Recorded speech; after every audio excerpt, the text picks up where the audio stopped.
신문에 보니까 교회마다 해가 바뀔 때 금년도 교회표 그래갖고 표를 만들어서 붙이는 걸 봤어요. 근데 이제 저희는 표가 없습니다. 표를 붙여놔도 1년 내내 그 표를 갖다가 우리가 뭐 이렇게 구호를 해서 이렇게 외치고 그러지 않으니까 그렇게 표가 큰 의미가 없다 생각해서 잘 안 하게 되는데, 그래도 지난주에 첫 주일날 첫 설교 제목은 여러분들이 생각나시는지 모르겠어요. 지난주에 설교 제목이 뭐였습니까? 기억이 안 나죠, 잘?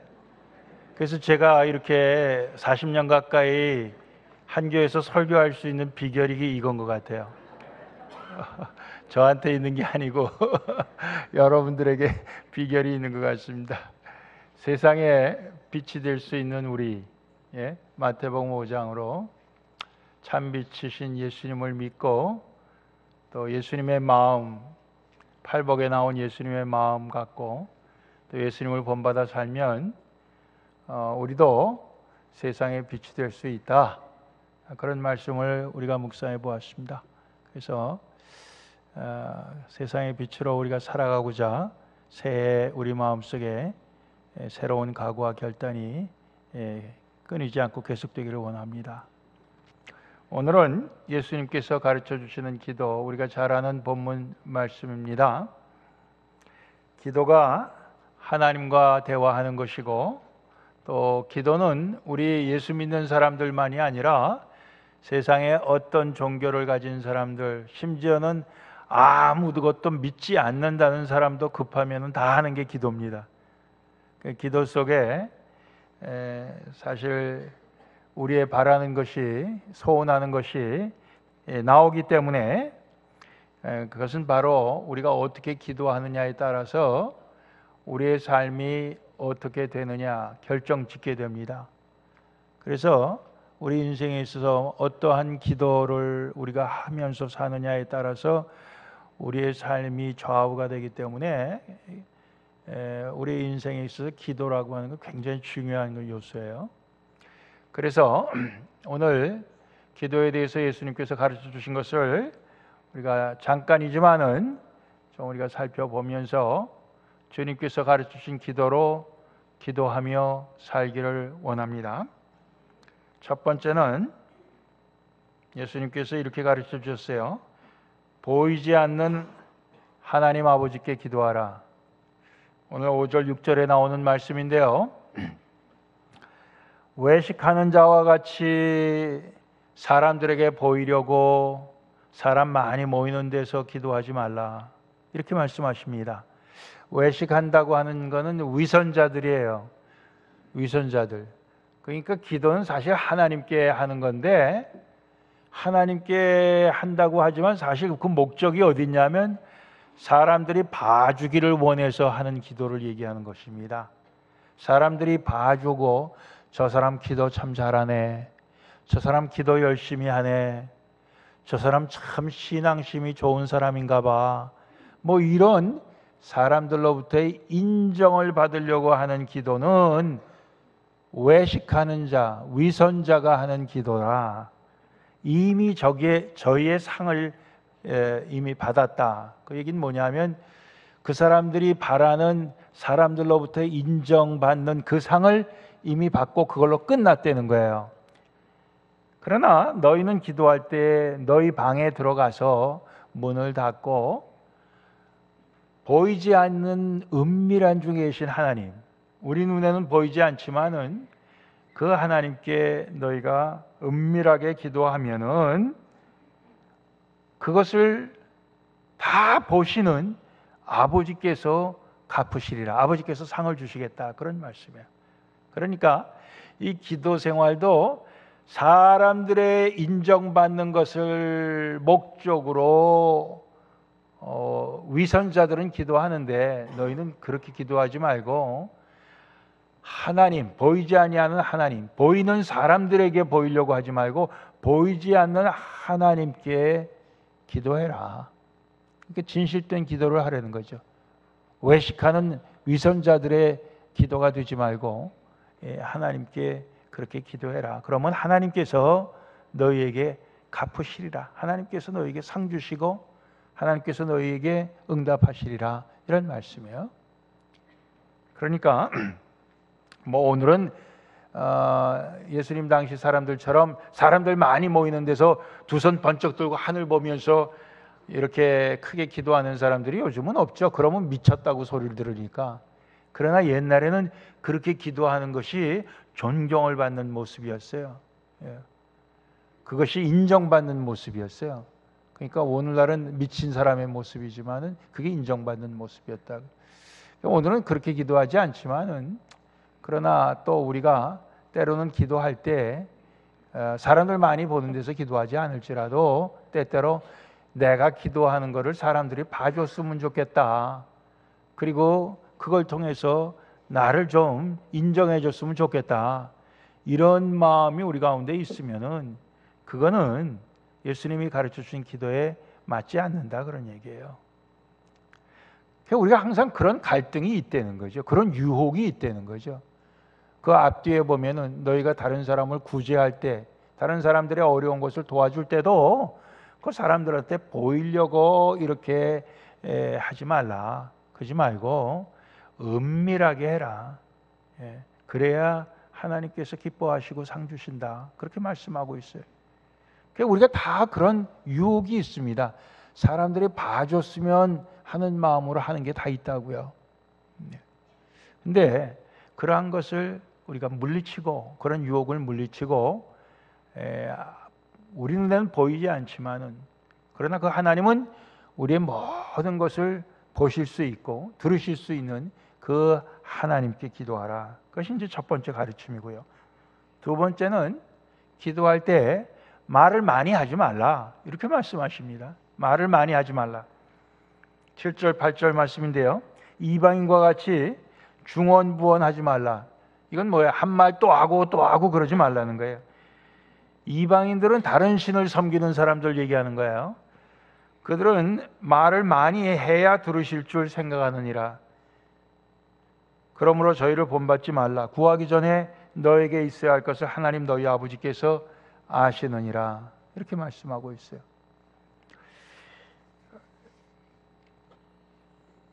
캠퍼스 미니스트리 하시는 목사님 얘기를 들어보니까 명문대학교 학생들하고 그렇지 못한 학생들하고 차이가 어디 있느냐. 명문대학 학생들은 한번 가르치면은 딱 알아듣고 그대로 한대요. 근데 명문대학생 아닌 사람들 사역을 해보면은 뭐 몇 번 해도 못 알아듣고 그대로 안 한대요. 이게 차이가 나는 거죠. 근데 신도 차이가 나는 것 같아요. 우리가 섬기는 여호와 하나님은 한 번만 딱 말씀드리면 딱 하나님께서 기억하시고 다 하시는데, 아니 우리가 말씀드리기도 전에, 근데 하류 신은 이게 우상들은 말을 하고 또 하고 해도 못 알아먹으니까 또 해야 되고 그러는 것 같아요. 그러니까 이방인들은 그렇게 기도하는데 너희는 하나님께 그렇게 하지 말라 이거요. 너희가 구하기 전에 이미 다 하나님은 다 알고 계시니까 그렇게 말씀하고 있어요. 그러면서 이렇게 기도하라 하면서 하지 말라는 거 얘기하시면서 이렇게 기도해라 하십니다. 그것이 이제 주기도문이죠. 주기도문은 6개의 간구로 되어 있습니다. 물론 그 앞에 서론도 있고 결론도 있지만은 서론은 하늘에 계신 우리 아버지요 하고 하나님을 부르는 거예요. 하늘에 우리 아버지. 결론은 나라와 권세와 영광이 아버지께 영원히 있기 때문입니다. 그게 결론이에요. 근데 그 중간에 6개의 간구가 나오는데 첫 번째 3개의 간구, 두 번째 3개의 간구를 나눌 수가 있어요. 첫 번째 3개의 간구는 이름이 거룩히 여김을 받으시오며, 그러니까 아버지, 하나님 아버지의 이름이 거룩히 여김을 받으시오며, 그런 기도입니다. 하나님 아버지 이름이 존귀하게 되고 이름이 명예스럽게 되고 그 그 이름이 참 특별히 그렇게 대접받기를 원합니다. 영광받기를 원합니다. 그런 기도예요. 그런 기도를 드린다는 것은 세상 모든 사람들이 또 기도를 하는 우리도 포함해서 정말 하나님 아버지의 이름을 높이는 그러한 것이 우리의 소원입니다. 이런 기도예요. 나를 높여 주시옵소서, 내 이름이 아주 명예스럽게 되게 해 주시옵소서, 그런 기도가 아니라 하나님 아버지의 이름이 그렇게 되기를 원합니다 하는 게 제일 첫 번째 기도예요. 그 다음에 아버지의 나라가 임하옵시며, 그렇습니다. 하나님 아버지의 나라가 임하기를 원합니다.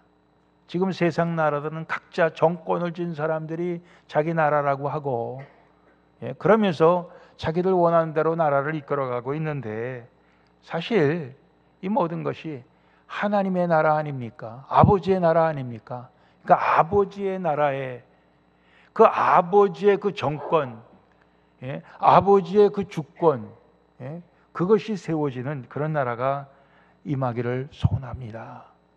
아버지의 사랑, 아버지의 정의가 올바로 행사되는 그런 나라가 임하기를 원합니다. 그게 이제 두 번째 간구예요. 세 번째 간구는 아버지의 뜻이 하늘에서 이룬 것 같이 땅에서도 이루어지이다. 예수님도 마지막에는 저 이 잔을 안 마시면 안 되겠습니까? 그러나 내 뜻대로 마옵시고 아버지의 뜻대로 하옵소서, 그렇게 기도했잖아요. 그거예요 바로. 하늘에서는 하늘 아버지의 뜻이 이루어지는데 이 땅에서는 이루어지고 있지 않으니 이 땅에서도 아버지의 뜻이 이루어지기를 소원합니다. 그게 이제 세 번째 간구예요. 이 첫 번째, 두 번째, 세 번째, 이것이 사실은 이 아버지와 관계된 거 아닙니까? 아버지의 이름이 높임을 받고 아버지의 나라가 이루어지고 아버지의 뜻이 이 땅에서 이루어지는 그런 것을 위해서 기도하는 거예요. 그 다음 세 가지는 오늘날 우리에게 일용할 양식을 주옵시고, 평생 먹을 양식을 달라고 그런 게 아니에요. 은퇴 후에 40-50년 더 살지도 모르는데 그때까지 먹을 수 있는 양식을 주옵시고, 그게 아닙니까? 하루하루 먹을 양식을 달라는 거예요. 참 소박하기 짝이 없죠. 그런데 예수님은 그렇게 기도하라고 그랬어요. 공중에 나는 새를 보라, 들의 백합화를 보라, 누가 먹이고 누가 입히시냐, 하물며 너희일까 보냐. 주님 그렇게 말씀하셨듯이 여기 보면 하루의 양식을 주옵시고, 우리의 모든 탐욕을 경계하고 또 모든 먹을 것을 주님께서 주신다는 것을 믿고 의지하는 그런 기도입니다. 광야에서 만나를 먹을 때 하루하루 그렇게 그들이 먹었습니다. 그 다음은 우리가 우리에게 죄 지은 자를 사하여 준 것 같이 우리 죄를 사하여 주옵시고, 용서해 달라는 기도입니다.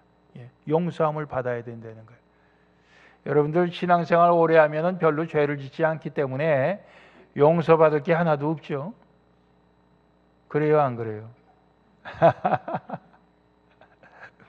뭐 매일 믿는 사람들하고만 지내고 뭐 그러는데 뭐 죄 짓 게 뭐가 있겠어요? 근데 그렇지 않습니다. 우리가 그 죄에 대해서 결국 깨닫는 것이 그 하나님께서 깨우쳐 주셔야 깨닫게 되는데, 우리가 신앙이 깊어질수록 하나님 앞에 잘못한 거, 또 하나님 앞에 잘못한 건 아닌데 해야 되는 걸 하지 않은 거, 이런 모든 것들이 전에는 뭐 대수롭지도 않게 넘어갔던 것이 신앙생활이 깊어질수록 야, 이거 잘못했구나 이렇게 느껴지는 게 당연합니다. 더 예민해지는 게, 잘못한 것에 대해서, 죄에 대해서 예민해지는 것이 신앙이 깊어진 증거라 그 말씀이에요. 신앙생활을 아무리 오래 해도 죄에 대해서 무디어져 간다면은 그는 신앙생활이 깊어진 게 아니고 성숙된 게 아니죠.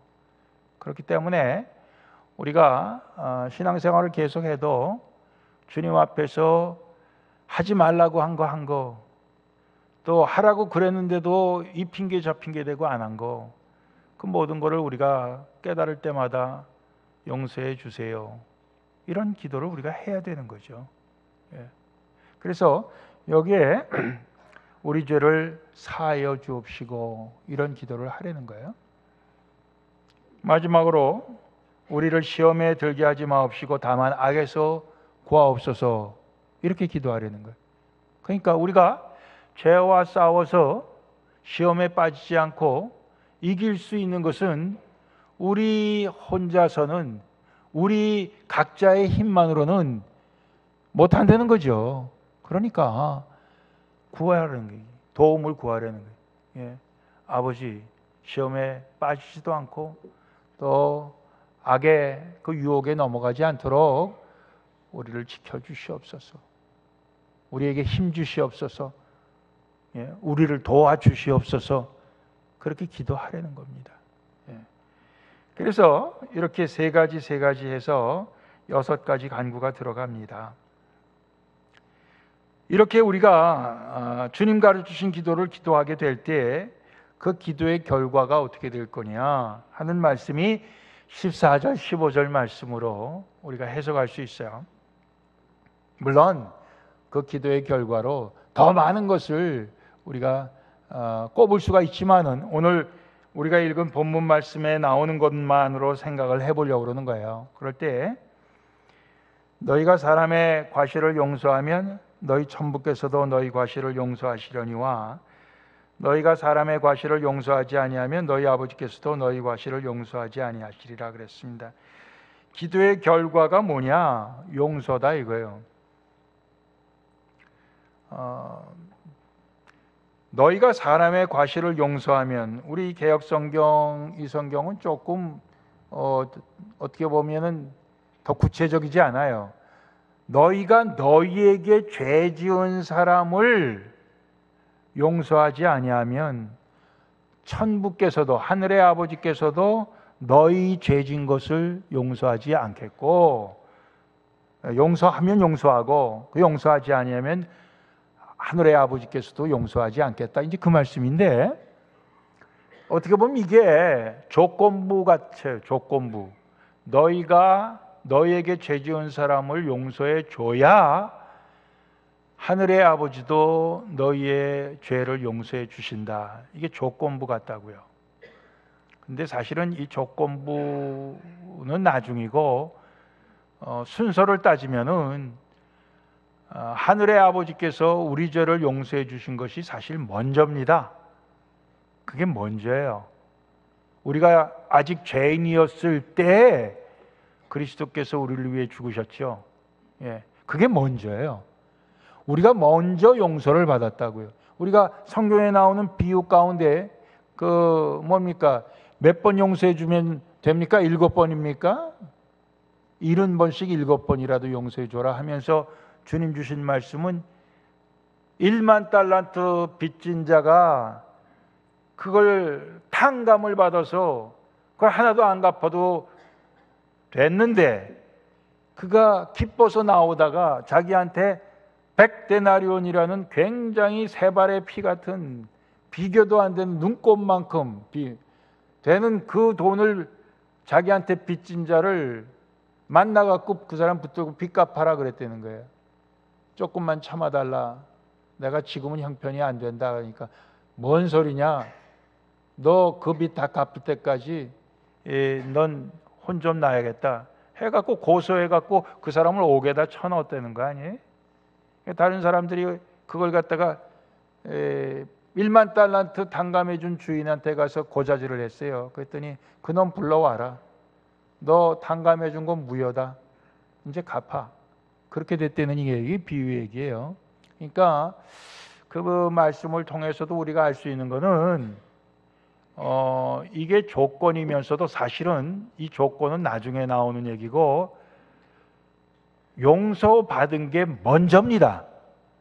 그렇기 때문에 용서받은 결과로 우리는 용서해야 된다는 거예요.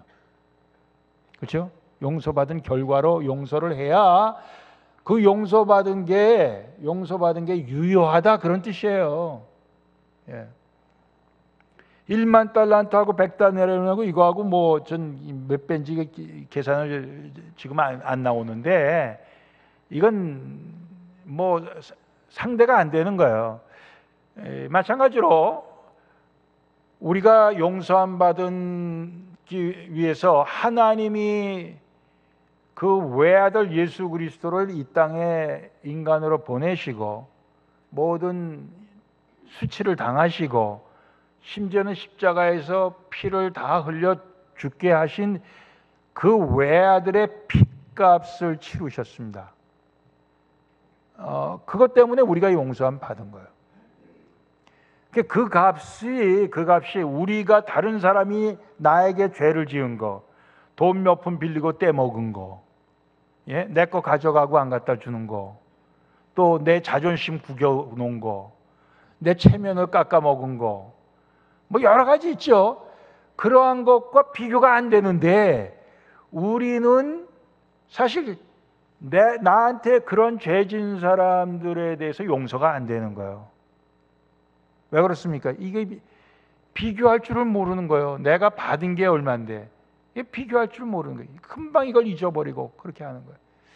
그러다 보니까 하나님께서 용서해 주신 그것을 우리는 헛되게 하는 것입니다. 헛되게 하는 거예요. 그래서 기도의 결과인 용서, 이걸 오늘 특별히 주기도문 끝에다가 이것을 덧붙여 주셨는데, 이 기도, 우리가 매일 이렇게 기도를 하면은, 진심으로 그런 기도를 하면은 그 기도가 우리에게 어떻게 되겠어요? 기도를 자꾸 하면 그 기도가 어떻게 됩니까? 모르겠어요? 이루어지지요. 그래도 모르셔. 기도를 자꾸 하면 기도가 이루어지지요. 예수님이 가르쳐 주신 기도에 그것도 더군다나 예수님이 가르쳐 주신 기도를 자꾸 하면 이루어지지요. 아니에요? 믿습니까? 예. 이루어질까 봐 나 안 하겠다. 이런 분들 있어요. 옛날에 담배 끊고 싶다고 그래서 기도하시면 끊어집니다. 정말이에요? 정말이에요? 제 경험담이에요. 그랬더니 그러면 그건 안 해야겠네요. 여러분들 이렇게 기도하면 이루어져요. 그래서 어떤 사람은 주기도문 다 같이 할 때 우리가 우리에게 죄진 자를 그거는 건너뛰는 사람이 있어요. 그때는 가만히 있는 사람이 있어요. 왜? 이루어질까 봐. 예. 예. 이번에 김창덕 집사님 장례식 했는데 장례식이 참 은혜로웠어요. 유가족들이 몇 사람 나와갖고 김창덕 집사님의 삶을 쭉 얘기하는데 이번에 아주 멋있게 하더라고요. 그 큰딸이 말이에요. 다른 식구들이 영어로 하면 한국말로 통역을 하고 한국말로 하면 영어로 통역하고 자유자재로 하더라고요. 그래갖고 아주 은혜로웠어요. 우리도 앞으로 그렇게 하면 좋겠어요. 우리 2세들이 한국말 못하고 영어로만 쭉 하면은 지루하잖아요. 잘 못 알아들으니까. 근데 통역할 사람이 가족 중에 없으면 통역자라는 사람 좀 이렇게 꼬와서라도 그렇게 하면 좋겠어요. 너무 좋더라고요. 근데 전 김창덕 집사님 잘 몰랐어요. 근데 보니까 이분이 아버님이 목사님인데 일찍 6.25 때 북한군한테 끌려가서 순교당하시고 그리고 어렵게 고학하면서 공부하시고 서울약대 나와서 그래도 취직 좋은데 하고 이렇게 해서 돈을 잘 벌고 이분이 자기같이 공부하기 힘든 가난한 학생들을 생각해서 아버님이 세운 그 서울의 서서문 교회가 있는데 그 서서문 교회에다 장학금을 옛날에 10만 불을 냈대요. 옛날 10만 불 언제인지 모르지만 그게 굉장히 큰 돈이죠. 그래갖고 그걸 지금도 어려운 학생들 매년 50명에게 장학금을 준대요. 그 이자로. 예. 참 그러면서 참 그분 돈을 쓸 줄 아는 분이다. 예. 돈도 열심히 잘 벌었지만 돈 쓸 줄 아는 분이다. 제가 그렇게 생각했는데 그 이구동성으로 가족들이 하는 얘기가 뭐 남한테 그렇게 잘했으니 가족들한테는 또 얼마나 더 잘했겠습니까? 그 가족들을 다 자식들도 그렇고 나와서 하는 얘기가 김창덕 집사님을 참 너그러운 분이었다. 이렇게 추모를 하더라고요. 너그러운 분이었다. 제가 오늘 이 말씀을 생각하면서 우리가 주님 가르쳐주신 기도를 하면은 너그러워질 수밖에 없다. 이런 생각을 한번 해봤어요. 너그러워질 수밖에 없다. 예수 믿는 사람이 너그럽다 이런 얘기를 들어야 마땅합니다. 근데 예수 믿는 사람 깍쟁이야. 예수 믿는 사람 그저 어떻게 해서든지 물건값 깎겠다고 그러고 그러니까 깍쟁이지. 자기밖에 몰라. 그게 깍쟁이야. 그런 말 들으면 되겠어요. 우리 교회는 그런 말 듣는 사람이 한 두세 사람 있지만은 나머지는 다 안 가요. 그 두세 사람이 있어요. 또 하나님께서 구색을 맞춰 주시는 거지. 또 그 사람 뭐 그렇다고 그 사람 우리 교회에서 없으면 좋겠다. 뭐 돌아가셔도 또 다른 교회 가도 또 두세 사람 또 하나님께서 보내주시니까 그런 기도 할 필요 없어요. 다 필요해서 주시는 거예요. 그렇게 깍쟁이로 사는 사람이 나중에 어떻게 되나 하나님께서 다 보여주십니다. 철저하게 외롭게 되고 철저하게 사람들에게 인정받지 못하고 하나님께만 인정 못 받는 게 아니라 손가락질 받고 그렇게 되는 거 우리가 하나님이 보라고 우리에게 내버려 두시는 거예요. 근데 오늘 우리가 주님 가르치는 기도를 통해서 우리는 너그러워지는데 어디까지 너그러워지느냐? 나에게 죄진 사람을 용서해 주는 데까지 너그러워지자 그런 거예요. 나한테 죄진 사람이 뭐 멀리 있는 사람이 죄진 사람 별로 있어요. 지금은 멀리 있어도 옛날엔 다 가까이 있던 사람이고 가족이고 친척이고 친구고 그렇죠. 가까운 데 사람하고 다 우리가 원수가 되고 가까운 사람한테 우리가 상처를 주기도 하고 상처를 받기도 하고 그러잖아요. 그런데 그런 사람들을 우리가 너그럽게 용서하는 거예요. 왜? 하나님 아버지께서 먼저 나를 용서해 주셨으니까. 그걸 생각하면서 우리가 너그럽게 용서하면서 살면 참 좋겠다. 그런 생각을 해봅니다. 금년 한 해 여러분들 매일매일 주기도문, 우리 새벽기도 때는 매일 아침 주기도문 해요. 사도신경하고. 그런데 여러분들 새벽기도에 나오지 못해도 매일 주기도문 하루에 한 번씩은 기도하시고 또 나 그렇게 살게 해주세요. 주님 앞에 여러분들이 덧붙여 기도하실 수 있기를 바랍니다. 다 같이 기도하시겠습니다.